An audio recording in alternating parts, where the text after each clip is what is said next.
Guys చాయ్ తాగమని సాయంకాలం బయటకు వచ్చేసినాం 5 గంటలకి. బయటకు వచ్చి ఒక చెట్టు కింద కూర్చొని చాయ్ తాగుతుంటే చెట్టు మించి నేరేడు పండ్లు పడుతున్నాయి. చూడండి ఇక్కడ ఇలా వచ్చేసి నేరేడు చెట్టు. ఎన్ని రోజుల నుంచి ఉందిగా నేను గమనించలేదు. నేరేడు చెట్టు ఇవన్నీ చూడండి. ఇట్లాంటి చూద్దాం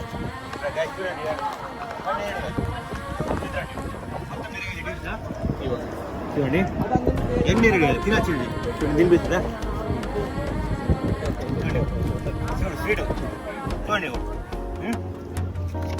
నేరేడు కాదు చూడండి. అబ్బాయి కూర్చుంది, వచ్చింది చూసుకుంటే తినాలి. బండి ఇప్పుడు గాయ కొడుతుంది. పైన చూడండి ఒకసారి చూడండి. ఇంకా చూడండి మొత్తం ఒక నేరేగాలు చూడండి పైన. చూడండి మీకు ఎన్ని రోజులు చూడలే నేను పండు ఇప్పుడే ఫస్ట్ టైం ఫ్రెండ్స్ చూడడం నేరేడు చెట్టు దుబాయ్లో. మీకోసం కోసిన చూడండి నేరేడు చెట్టు కూర్చొని ఫస్ట్ టైం చూడడం. ఎట్లా అనిపించింది ఒకసారి చెప్పండి. అండ్ వీడియో నచ్చితే లైక్ చేసుకోండి. నేరేడు చెట్టు అయితే భలే ఉంది.